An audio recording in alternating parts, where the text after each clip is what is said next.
আসসালামু আলাইকুম, আমন্ত্রণ মাই টিভি সংবাদে। আপনাদের সাথে আছি সাইদ মল্লিক। শুরুতেই জানাবো সংবাদ শিরোনাম। সিলেট বাদে সারা দেশে এইচএসসি ও সমমানের পরীক্ষা শুরু। বৈরী আবহাওয়ায় শিক্ষার্থী ও অভিভাবকদের ভোগান্তি। অল্প বৃষ্টিতেই রাজধানীতে জলাবদ্ধতার পাশাপাশি তৈরি হয় যানজট, নষ্ট হয় মূল্যবান কর্মঘণ্টা। ড্রেনেজ ব্যবস্থা সংস্কারের পরামর্শ বিশেষজ্ঞদের। সংসদের নির্দিষ্টকরণ বিল হিসেবে পাশ হল 2024-25 অর্থ বছরের 7,97,000 কোটি টাকার বাজেট। সরকার দেশে জনগণের প্রতিনিধিত্ব করে না, মন্তব্য ফখরুলের।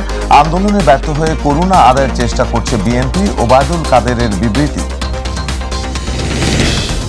এবং বিদ্যুৎ সংকটে হুমকির মুখে দেশের দ্বিতীয় বৃহত্তম পাথরঘাটা মৎস্য অবতরণ কেন্দ্র। পুরো উপজেলায় ব্যাপক লোডশেডিং, অতিষ্ঠ হয়ে উঠেছে জনজীবন।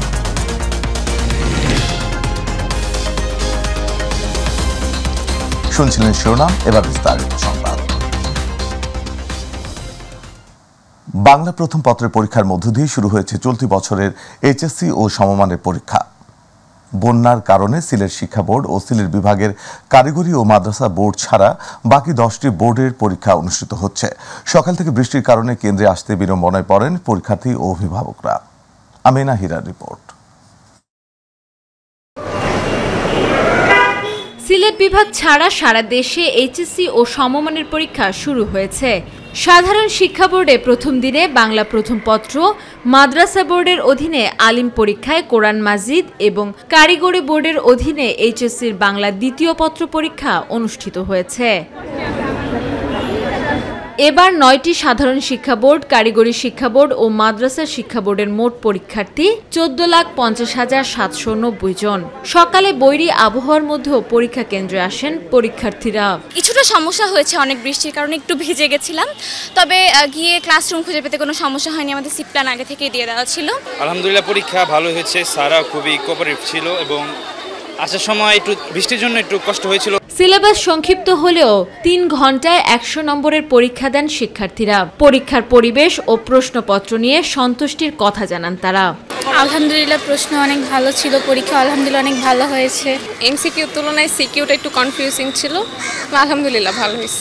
অভিভাবকরা জানান, একদিকে যানজট, অন্যদিকে বৈরী আবহাওয়ার কারণে সন্তানদের পরীক্ষার হলে নিয়ে আসতে কিছুটা বেগ পোহাতে হয়। একই সাথে পরীক্ষার প্রস্তুতির জন্য শিক্ষার্থীদের আরো বেশি সময় দেওয়া প্রয়োজন ছিল বলেও বলেন তারা। অনেক বাচ্চারা ভিজে ভিজে আসছে। সামান্য বৃষ্টি ছিল, বৃষ্টির মধ্যে আমরা যথাসময়ে আমরা কেন্দ্রে এসে পৌঁছেছি। এবার তারা 14 মাসে ফাইনাল দিতে আছে। এই 14 মাসের মধ্যে যতটুক তার প্রিপারেশন নেওয়া দরকার অতটুকু সে চেষ্টা করছে। যে সময়টা আর একটু পাইতো, আর একটা মাস সময় পাইতো, তাহলে আরো ভালো করতে পারতো। আমেনা হীরা, মাই টিভি, ঢাকা। বৃষ্টির কারণে প্রকৃতিতে শীতল পরশ ফিরলেও কখনো কখনো ওই বৃষ্টি হয়ে ওঠে দুর্ভোগের কারণ। বিভিন্ন স্থানে জলাবদ্ধতার পাশাপাশি তৈরি হয় যানজট, যার ফলে নষ্ট হচ্ছে কর্মঘণ্টা, বিঘ্নিত হচ্ছে স্বাভাবিক চলাচল।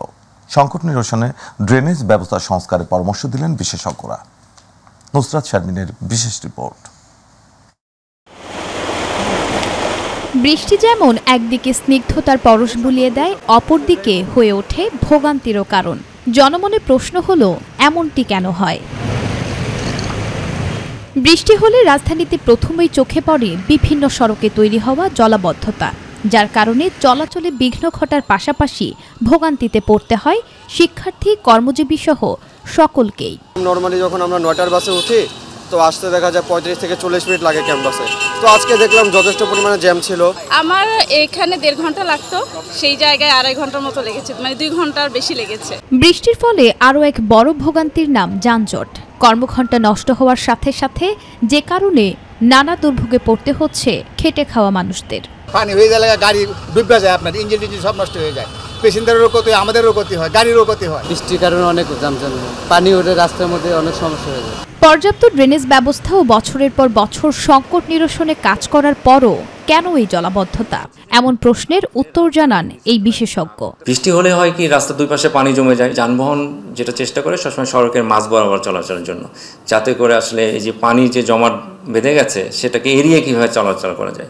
এমনিতে তো সড়কের সক্ষমতা কম, যখন যানবাহন সবাই মাঝ বরাবর চলার চেষ্টা করে প্রায় 50% সড়কের সক্ষমতা কিন্তু কমে যায়, এবং এর মধ্যে আবার আনফিট যানবাহন পানি ঢুকে সেটা ইঞ্জিন বিকল হয়ে সড়কে বসে থাকছে, এবং এই যে একটা যানজট, এটার জন্য আমাদের আসলে যানবাহনের দীর্ঘ সারি হচ্ছে এবং কর্মঘণ্টার যে অপচয়ের কথা আমরা বলি সেটা হচ্ছে।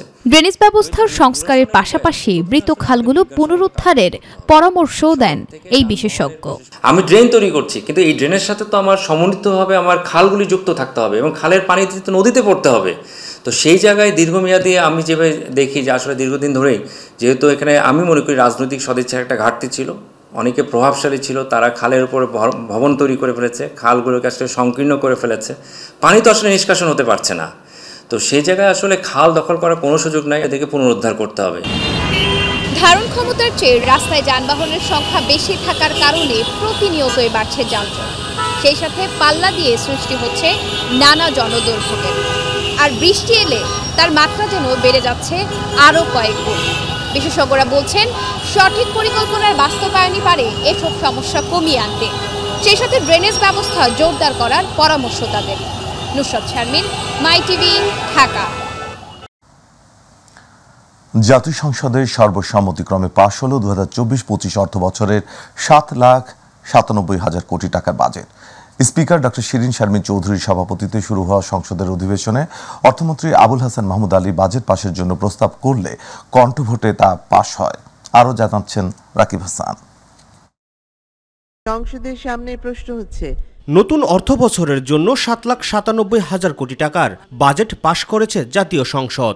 স্পিকার ডক্টর শিরিন শারমিন চৌধুরীর সভাপতিত্বে শুরু হওয়া সংসদ অধিবেশনে অর্থমন্ত্রী আবুল হাসান মাহমুদ আলী বাজেট পাশের জন্য প্রস্তাব করলে সংসদ সদস্যদের কণ্ঠ ভোটে তা পাশ হয়। স্বরাষ্ট্রমন্ত্রী জনাব আসাদুজ্জামান খান এর আগে বাজেটে মন্ত্রণালয় ও বিভাগগুলোর ব্যয় সম্পর্কিত 59টি দাবির উপর ভোট গ্রহণ করা হয়। এর মধ্যে আইন ও বিচার বিভাগ, মাধ্যমিক ও উচ্চ মাধ্যমিক বিভাগ এবং সমাজ কল্যাণ মন্ত্রণালয় খাতে 3টি মঞ্জুরি দাবিতে আনা ছাঁটাই প্রস্তাবের উপর স্বতন্ত্র ও বিরোধী দলীয় সংসদ সদস্যরা আলোচনায় অংশ নেন। যেই প্রস্তাবগুলো দিয়েছেন পরে কণ্ঠ ভোটে ছাঁটাই প্রস্তাবগুলো নাকচ হয়ে যায়। এই শিক্ষা মন্ত্রণালয়ের এরপর নির্দিষ্টকরণ বিল 2024 সংসদে উত্থাপন করা হলে সংসদ সদস্যরা টেবিল চাপড়িয়ে নির্দিষ্টকরণ বিল 2024 পাশের মাধ্যমে 2024-25 অর্থ বছরের বাজেট অনুমোদন করেন। সংসদের সামনে প্রশ্ন হচ্ছে, নির্দিষ্টকরণ বিল 2024 সংসদে পাশ করা হোক।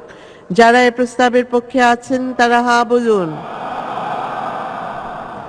যারা এই প্রস্তাবের বিপক্ষে আছেন তারা না বলুন। হা জয়যুক্ত হয়েছে, হা জয়যুক্ত হয়েছে, হা জয়যুক্ত হয়েছে। অতএব নির্দিষ্টকরণ বিল 2024 সংসদে সর্বসম্মতিক্রমে পাশ হলো। উল্লেখ্য যে অর্থমন্ত্রী আবুল হাসান মাহমুদ আলী গত 6 জুন 7,97,000 কোটি টাকার বাজেট প্রস্তাব করেন জাতীয় সংসদে, যা চলতি অর্থ বছরের চেয়ে প্রায় 36,000 কোটি টাকা বেশি। এতে প্রবৃদ্ধির লক্ষ্যমাত্রা 6.75% এবং মূল্যস্ফীতি 6.5% নির্ধারণ করা হয়। বাংলাদেশ চিরজীবী হোক, জয় বাংলা। রাকিব হাসান, মাই টিভি, ঢাকা। বিএনপি মহাসচিব মির্জা ফখরুল ইসলাম আলমগীর বলেছেন, বর্তমান সরকার বাংলাদেশের আপামর জনসাধারণকে প্রতিনিধিত্ব করে না এবং তাদের জনগণের কাছে কোনো জবাবদিহিতা নেই, তাই দেশের স্বার্থ রক্ষার জন্য তারা সচেষ্ট নয়। দুপুরে গুলশানে দলের চেয়ারপারসনের রাজনৈতিক কার্যালয়ে সংবাদ সম্মেলনে তিনি কথা বলেন। ফখরুল বলেন, সরকার ভারতের সঙ্গে সাধারণ কূটনৈতিক দর কষাকষির ন্যূনতম ক্ষমতা হারিয়ে ফেলেছে, তাই এসব চুক্তির সাথে বাংলাদেশের মানুষের আকাঙ্ক্ষা পূরণের ন্যূনতম সংশ্লিষ্টতা নেই। আমরা পুনর্ব্যক্ত করতে চাই, সার্বভৌমত্ব, জাতীয় স্বার্থ ও জাতীয় নিরাপত্তা বিরোধী এই সকল চুক্তি জনগণ কখনো মেনে নেবে না। বাংলাদেশ জাতীয়তাবাদী দল এই সকল দেশ বিরোধী চুক্তি ও সমঝোতা প্রত্যাখ্যান করছে।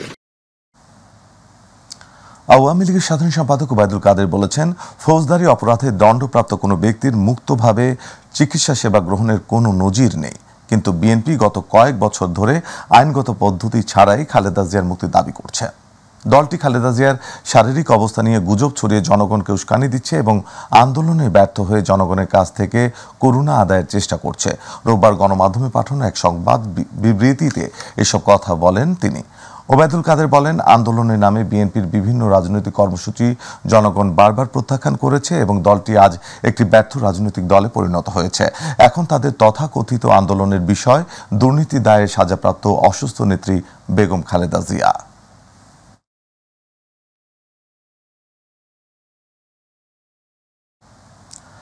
বিদ্যুৎ সংকটে পর্যাপ্ত বরফ সরবরাহ না থাকায় হুমকির মুখে দেশের বৃহত্তম দ্বিতীয় মৎস্য অবতরণ কেন্দ্র পাথরঘাটা। ভোল্টেজ কম থাকায় এসব বরফ কলগুলোতে অহরহ নষ্ট হচ্ছে বিভিন্ন যন্ত্রাংশ। এছাড়াও বিদ্যুতের ঘাটতির কারণে পুরো উপজেলায় রয়েছে মারাত্মক লোডশেডিং। এতে অতিষ্ঠ হয়ে উঠেছে জনজীবন। প্রতিনিধি মোহাম্মদ আসাদুজ্জামান অন্তরের তথ্যচিত্রে আতিকুর রহমান তিতাসের রিপোর্ট। বরগুনার পাথরঘাটায় দেশের দ্বিতীয় বৃহত্তম সামুদ্রিক মৎস্য অবতরণ কেন্দ্র। এখান থেকে মাছ বরফ দিয়ে সংরক্ষণ করে দেশের বিভিন্ন স্থানে বিক্রির জন্য নিয়ে যান ব্যবসায়ীরা। তবে বেশ কিছুদিন যাবৎ বিদ্যুতের ঘাটতি থাকায় এখানকার বরফ কলগুলোতে চাহিদা অনুযায়ী বরফ উৎপাদন করা যাচ্ছে না। এতে বরফের সংকট দেখা দিয়েছে, যার প্রভাবে কম দামে মাছ বিক্রি করতে হচ্ছে জেলেদের। এছাড়াও বিদ্যুতের ভোল্টেজ কম থাকার কারণে নষ্ট হয়ে যাচ্ছে বরফ কলগুলোর বিভিন্ন যন্ত্রাংশ। 400, 420 কিংবা 380 এরকমের ভোল্টেজ পাই, কিন্তু রাত্রেও 8-9টার পর থেকে আমরা মেশিন চালাইতে পারতেছি না। 100% হইতে হলে আপনার সর্বনিম্ন আমার 14 ঘন্টা বিদ্যুৎ পেতে হবে। 360 থাকলে আমরা মেশিন চালাইতে পারি, কিন্তু 300 ভোল্টেজ দেয়, 280 ভোল্টেজ দেয়, আমরা মেশিন চালাইতে পারি। জন্য বরফে আমাদের খুব ঘাটতি হয়, মাছ নষ্ট হয়ে যায়। এই উপজেলায় বিদ্যুতের চাহিদা রয়েছে 11.5 মেগাওয়াট, তবে এখানে বরাদ্দ আছে 5 মেগাওয়াট। চাহিদার তুলনায় কম বিদ্যুৎ সরবরাহ থাকায় প্রতিদিন গড়ে 8 থেকে 10 ঘন্টা লোডশেডিং দেওয়া হচ্ছে। স্থানীয়দের অভিযোগ, তীব্র তাপদাহের মধ্যে অতিরিক্ত লোডশেডিং এর কারণে তাদের জনজীবন অতিষ্ঠ হয়ে উঠছে। বিদ্যুতের এই ঘাটতি, বিদ্যুতের লো ভোল্টেজ, বিদ্যুৎ একেবারেই থাকে না, সেখানে আমাদের আসলে চিন্তিত এবং হতাশা আছি। ছেলেমেয়েদের লেখাপড়ার টাইম থেকে সন্ধ্যার পরে বিদ্যুৎ গেলে হয় 12টায় আসে। ফ্যান ঘুরে তো ঘুরে না, আবার দেখা যায় বাচ্চারা লেখাপড়া করে, তাদের ঠিকমতো লেখাপড়া করাতে পারছে না। তবে পাথরঘাটা পল্লী বিদ্যুতের ডেপুটি জেনারেল ম্যানেজারের দাবি, খুব দ্রুতই বিদ্যুতের ঘাটতি পূরণের জন্য বিভিন্ন কার্যক্রম হাতে নিয়েছে বিদ্যুৎ বিভাগ। ফিডারের লোড আসছে 27 মেগাওয়াট ম্যাক্সিমাম লোড, যার কারণে এবং ফিডারটা অনেক লং। এখন যদি পাথরঘাটা এবং মঠবাড়ি আলাদা ফিডারে হয় তাহলে লো ভোল্টেজ সমস্যাটা অনেকাংশে সমাধান হবে। পাথরঘাটা পল্লী বিদ্যুতের আওতায় 55,682 জন গ্রাহক রয়েছে। আতিকুর রহমান তিতাস, মাই টিভি। মালয়েশিয়া কর্মী পাঠানো কাণ্ডে জড়িতদের বিরুদ্ধে কি ব্যবস্থা গ্রহণ করা হয়েছে তা আগামী 7 দিনের মধ্যে জানানোর নির্দেশ দিয়েছেন হাইকোর্ট। দুপুরে এক রিট আবেদনের প্রাথমিক শুনানি শেষে বিচারপতি মোস্তফা জামান ইসলাম ও বিচারপতি SM মাসুদ হাসান দোলনের সমন্বয়ে গঠিত হাইকোর্টের দ্বিতীয় বেঞ্চ এই আদেশ দেন। গড়ে 5 লাখ টাকা খরচ করেও 17,000 কর্মী মালয়েশিয়া যেতে না পারার ঘটনায় গত 24 জন বিকেলে প্রতিবেদন জমা দেয় তদন্ত কমিটি। কমিটির প্রধান অতিরিক্ত সচিব নূর মোহাম্মদ মাহবুবুল হক প্রবাসী প্রতিমন্ত্রী শফিকুর রহমান চৌধুরীর কাছে এ তদন্ত প্রতিবেদন জমা দেন। চূড়ান্ত পর্যালোচনা শেষে তা প্রধানমন্ত্রীর কার্যালয়ে পাঠানোর কথা ছিল।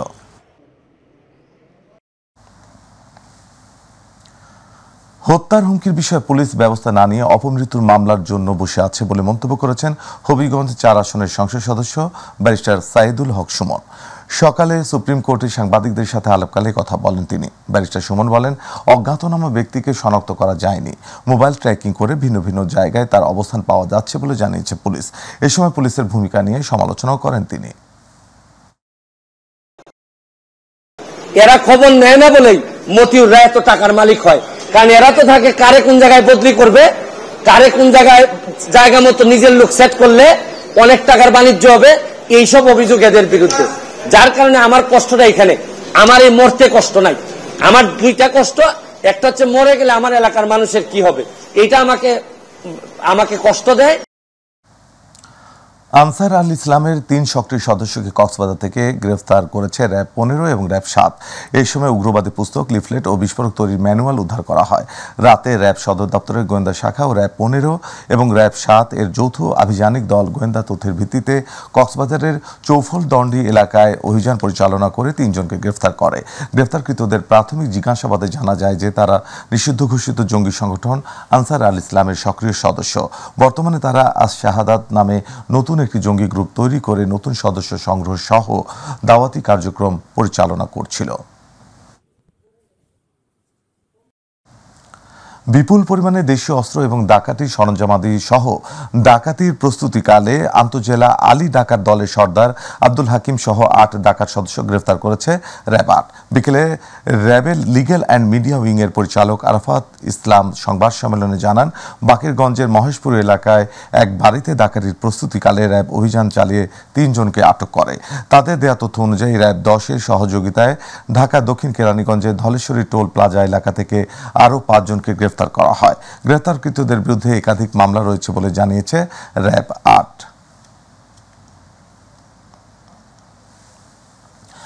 গাজীপুরের শ্রীপুরে গৃহকর্মী কিশোরীকে ধর্ষণের অভিযোগে এক ফিজিওথেরাপি চিকিৎসককে গ্রেফতার করেছে শ্রীপুর থানা পুলিশ। শ্রীপুর থানার ভারপ্রাপ্ত কর্মকর্তা আকবর আলী জানান, ধর্ষণের ভিডিও মোবাইল ফোনে ধারণ করে যোগাযোগ মাধ্যমে ছড়িয়ে দেওয়ার ভয় দেখিয়ে কিশোরীকে একাধিকবার ধর্ষণ করেন ওই চিকিৎসক। পরবর্তীতে ভিডিওটি সামাজিক যোগাযোগ মাধ্যমে ছড়িয়ে দেন অভিযুক্ত চিকিৎসক। গ্রেফতারকৃতদের বিরুদ্ধে নারী ও শিশু নির্যাতন আইনে মামলা দায়ের করেছেন ভুক্তভোগী কিশোরীর মা। আসামিকে গ্রেফতার দেখিয়ে আদালতের মাধ্যমে কারাগারে পাঠানো হয়েছে।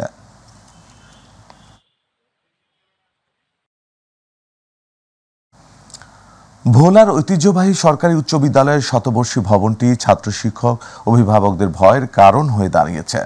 বিভিন্ন সময়ে দায়িত্বপ্রাপ্তরা জরাজীর্ণ ভবনটি ভেঙে নতুন করে নির্মাণের আশ্বাস দিলেও বাস্তবায়ন হয়নি। ঐতিহ্যবাহী ভবনটির সংস্কার নাকি ভেঙে ফেলা হবে এ বিষয়ে সিদ্ধান্ত হয়নি জানিয়েছে স্থানীয় প্রশাসন। প্রতিনিধি আরিফ হোসেন লিটনের রিপোর্ট, জানাচ্ছেন ইলিয়াস কমল। দ্বীপ জেলার ঐতিহ্যবাহী শিক্ষা প্রতিষ্ঠানের মধ্যে ভোলা সরকারি উচ্চ বিদ্যালয় অন্যতম। বর্তমানে স্কুলটিতে প্রভাতী ও দিবা ২ শাখায় ১,৭১৩ জনের বেশি শিক্ষার্থী পড়াশোনা করছেন। ১৯১৮ সালে তৎকালীন ব্রিটিশ সরকারের আমলে স্থাপিত বিদ্যালয়ের ভবনটিও নির্মিত হয় সে সময়ই।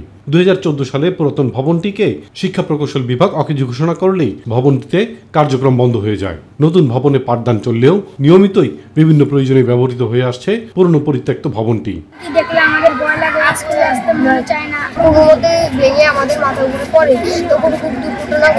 পরিত্যক্ত ভবনটি ব্যবহারে ভয় ও ঝুঁকি থাকায় সবসময় আতঙ্কে থাকে শিক্ষার্থী ও অভিভাবকরা। এই ভবনটির কাছে আসলে আমরা অনেক ভয় পাই। আমাদের দাবি হলো এই ভবনটিকে ভেঙে যদি নতুন একটা ভবন করা হয় তাহলে আমাদের জন্য খুবই ভালো হবে। ছাত্ররা অ্যাক্সিডেন্ট হয়, বিশেষ করে এর উপর থেকে অনেক সময় ইটের কণা ভেঙে মাথায় পড়ে। দৌড়াদৌড়ি করে আমরা খুব ভয় করে থাকি। পূর্বে মেরামত করা তো প্রতি বছরই, এখন মেরামত করে না। বিভিন্ন সময় রাজনৈতিক ও সরকারি ঊর্ধ্বতন কর্মকর্তারা ভবনটির মতো নতুন ভবন তৈরির আশ্বাস দিলেও বাস্তবায়ন হয়নি জানান প্রধান শিক্ষক। আমাদের এই বিদ্যালয়টি একটা ভবনই প্রমাণ করে যে ব্রিটিশ আমলেও ভোলা অবহেলিত ছিল না। তাই ভোলাবাসী এই বিদ্যালয়টিকে রক্ষা করার জন্য বিভিন্ন সময় ভবনটিকে রক্ষা করার জন্য দাবি জানিয়ে আসছে। শতবর্ষেরও বেশি বয়সী ভবনটি ঐতিহ্যগতভাবে সংরক্ষণ করা হবে নাকি ভেঙে নতুন ভবন তৈরি হবে এ বিষয়ে এখনো সিদ্ধান্ত নেওয়া হয়নি জানিয়েছে স্থানীয় প্রশাসন। এই ভবনটি করার প্রয়োজনীয়তা রয়েছে নাকি এটিকে আরো একটু ইম্প্রোভাইজ করে অন্যভাবে ব্যবহার করার সুযোগ রয়েছে, সেই বিষয়ে আমরা একটু এক্সপার্ট মতামত নিয়ে সংশ্লিষ্ট মন্ত্রণালয়ের সাথে কথা বলে এই বিষয়ে আমরা ব্যবস্থা গ্রহণ করব। দ্রুত এ বিষয়ে কার্যকর সিদ্ধান্ত নেওয়া হবে এমনটাই প্রত্যাশা শিক্ষক, শিক্ষার্থী, অভিভাবক সহ সবার। ইলিয়াস কমল, মাই টিভি। চলতি বছর হজে গিয়ে সৌদি আরবে প্রায় ৫৫০ হাজি মৃত্যু হয়েছে। এর মধ্যে সবচেয়ে বেশি মারা গেছেন মিশরের হাজি। সৌদি আরব থেকে আব্দুল হালিম নিহন জানান, চরম উষ্ণ আবহাওয়া ও প্রচণ্ড গরমের কারণে অসুস্থ হয়ে তাদের অনেকেই মারা গেছেন বলে ধারণা করা হয়। এদিকে বাংলাদেশের হজ মিশনের সূত্র অনুযায়ী মৃত হাজিদের মধ্যে বাংলাদেশি রয়েছেন ৫৩ জন, যার মধ্যে পুরুষ ৪০ এবং নারী ১৩ জন। এদের মধ্যে মক্কায় ৪২ জন, মদিনায় ৪ জন, মিনায় ৬ জন ও জেদ্দায় ১ জন মারা গেছেন। সৌদি আরবের আইন অনুযায়ী মারা যাওয়া ব্যক্তিদের সে দেশে দাফন করা হচ্ছে। দেশের মাধ্যমিক ও উচ্চ মাধ্যমিক শিক্ষা বোর্ডের অধীনে পরিচালিত বহির্বিশ্বের অন্যান্য দেশের মতো বাহরাইনেও অনুষ্ঠিত হচ্ছে এইচএসসি ও সমমানের পরীক্ষা। বাহরাইনের প্রতিনিধি শাহিন শিকদার জানান, রবিবার বাংলাদেশের সাথে সঙ্গতি রেখে দেশটির রাজধানী মানামায় বাংলাদেশ দূতাবাস সংলগ্ন এলাকায় বাংলাদেশ স্কুল অ্যান্ড কলেজ স্থানীয় সময় সকাল ৭টায় পরীক্ষা শুরু হয়। এবছর বিজ্ঞান বিভাগ থেকে ২০ জন ও বাণিজ্যিক বিভাগ থেকে 14 জন পরীক্ষায় অংশ নিচ্ছেন। পরীক্ষায় মোট অংশগ্রহণ করে 34 জন পরীক্ষার্থী। পরীক্ষা চলাকালীন পরীক্ষার কেন্দ্র পরিদর্শন করেন বাহরাইন বাংলাদেশ দূতাবাসের charge d' affaires AK Mohiuddin Kayes ও শ্রম সচিব মাহফুজুর রহমান। কেন্দ্র সুপারের দায়িত্ব পালন করেন বাংলাদেশ দূতাবাস থেকে দায়িত্বপ্রাপ্ত দূতাবাসের প্রশাসনিক কর্মকর্তা মোহাম্মদ জসিমউদ্দিন। কেন্দ্র পরিচালনা ও সার্বিক দায়িত্বে ছিলেন স্কুলের admin Jahangir Alam. BNP chairperson Begum Khaleda জিয়ার রোগমুক্তি কামনা করে বাংলাদেশ জাতীয়তাবাদী দল বিএনপি কুয়েত এর উদ্যোগে দোয়া মাহফিল ও আলোচনা সভায় বক্তারা খালেদা জিয়ার নিঃশর্ত মুক্তি ও বিদেশে উন্নত চিকিৎসার দাবি জানিয়েছেন। কুয়েত প্রতিনিধি আল আমিন রানা জানান, গতকাল রাতে কুয়েত সিটির একটি হোটেলের হল রুমে সংগঠনের সিনিয়র সহসভাপতি আব্দুল কাদের মোল্লার সভাপতিত্বে অনুষ্ঠানের প্রধান অতিথি হিসেবে টেলিকনফারেন্সে বক্তব্য রাখেন বেগম জিয়ার উপদেষ্টা জয়নুল আবদিন ফারুক।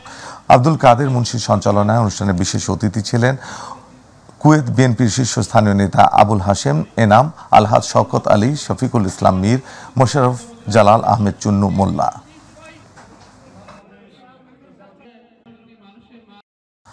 মালয়েশিয়াতে চলছে ইমিগ্রেশনের বিরামহীন অপারেশন। প্রায় প্রতিটি রাজ্যেই নিয়মিতভাবে অভিযান চালিয়ে অবৈধ প্রবাসীদের আটক করা হচ্ছে।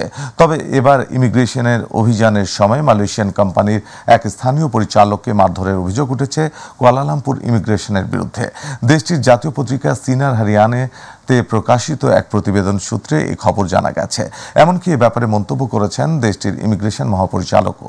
মালয়েশিয়ার ইমিগ্রেশন প্রধান দাতুক রসলিন বিন জুসো বলেছেন, এই অভিযোগের পরিপ্রেক্ষিতে মালয়েশিয়ার অভিবাসন বিভাগ রয়্যাল মালয়েশিয়ান পুলিশের সাথে সম্পূর্ণ স্বচ্ছভাবে সহযোগিতা করবে এবং অভিযোগগুলো আরও তদন্ত করবে তার দফতর। আর এর সাথে সংবাদের শেষ প্রান্তে আমরা যাবার আগে আরেকবার জানিয়ে দিচ্ছি সংবাদ শিরোনামগুলো। সিলেট বাদে সারা দেশে HSC ও সমমানের পরীক্ষা শুরু। বৈরী আবহাওয়ায় শিক্ষার্থী ও অভিভাবকদের ভোগান্তি। অল্প বৃষ্টিতেই রাজধানীতে জলাবদ্ধতার পাশাপাশি তৈরি হয় যানজট, নষ্ট হয় মূল্যবান কর্মঘণ্টা। ড্রেনেজ ব্যবস্থা সংস্কারের পরামর্শ বিশেষজ্ঞদের। জাতীয় সংসদের নির্দিষ্টকরণ বিল হিসেবে পাস হল 2024-25 অর্থ বছরে 7,97,000 কোটি টাকার বাজেট।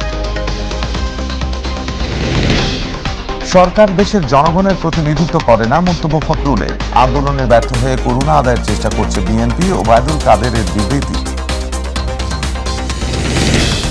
এবং বিদ্যুৎ সংকটে হুমকির মুখে দেশের দ্বিতীয় বৃহত্তম পাথরঘাটা মৎস্য অবতরণ কেন্দ্র। পুরো উপজেলায় ব্যাপক লোডশেডিং, অতিষ্ঠ হয়ে উঠেছে জনজীবন।